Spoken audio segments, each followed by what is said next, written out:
Okay, the last little section of this first part of the lecture on classes and objects is about packages. So packages are discussed in chapter 8.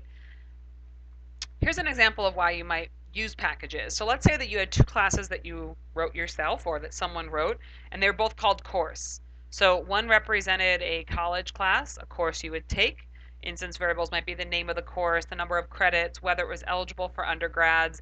You'd have your getters and setter methods, your constructors. Okay, so that might be one class. And let's say you had another class also called course, but this one represented a running route. Okay, so your instance variables might be the coordinates of your starting and ending point, some information about whether it was paved, and then your methods might be your getters and setters, a method to calculate the distance, calculate the time. Okay, so here are two classes that might totally make sense to make. This one might be in a fitness app. This one might be in an HR system for a college, but they're both called course. Okay, so if you were using a system that had a lot of classes and they both had these classes in them, they have the same name. So when you define these classes, you'd probably want to put them in a package that described the other classes that go inside that belong together that go inside that package. So a package is a collection of classes and it's used to group together classes that have something in common. So this might be your course class and it might be in a package called college, for example. This might be your other course class and it might be in a package called running or fitness or something like that. Okay, so your package groups together classes that belong together, okay, that are related in some way. Now, let's say we want to use these classes. We do that through the package. So you do that already when you use classes provided to you through Java. So the java.util package has in it the scanner class and the random class, both of which we use a lot. Once we start talking about GUIs, you'll use, for example, the javax.swing package. So there are lots and lots of packages that we use already that are created by Java.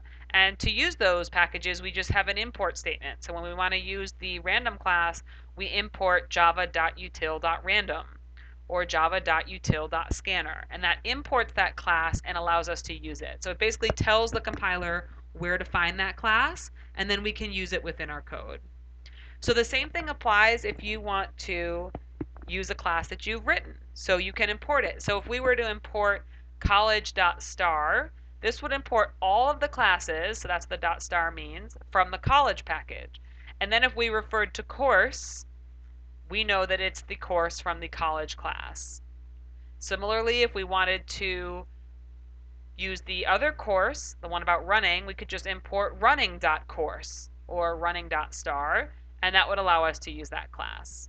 Okay, so we can import class packages that we write, just like we can import them from Java. Now, let's say we had some app where we were using both, we wanted to use both classes. So, I don't know, maybe a university fitness app or something like that. I don't know. It's just an example. If we wanted to do that, we would have to put the package name before the class name in order to specify which one we meant. So we could say course C1 gets a new college.course and course C2 gets a new running.course. And this would specify that this object is of type course from the college package and this is of type course from the running package. Okay? So if we want to use two classes with the same name, you have to clarify them by including the package name first. In general, that's not going to happen. But if you want to use, so in general, rules of thumb for packages are to use a class that's in the same package as the class you're writing, you can just refer to that class directly. So when we wanted to use the die class and we were in the dice pair class, we didn't have to use a package name, right? Because both those classes were in the same package. So if two classes are in the same package, they can see each other. You don't have to worry about clarifying the package name.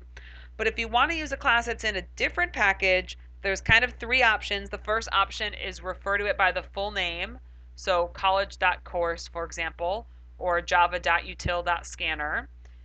That's very rarely seen, so it's rare that you'll see a class referred to by its full name with the package, especially for ones that you write yourself or for ones that you import from Java that are kind of this structure.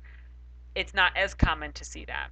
The second option is to import that one class into your new class that you're writing. So import java.util.scanner or college.course. And then the third option would be to import everything from the package. So import java.util.star or java.college. Import college.star. Okay?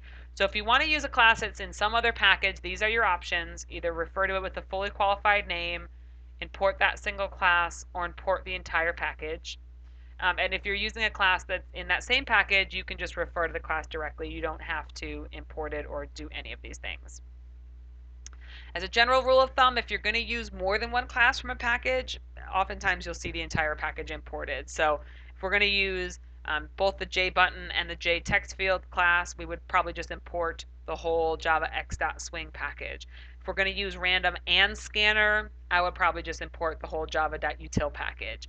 You'll see some people never use the import.star. They always list the classes they're importing. It's kind of just a matter of preference, but as a general rule of thumb, this is what I follow. If I'm going to use more than one class from a package, I will import the entire package. And that's the end of the videos for Chapter 8, Part 1.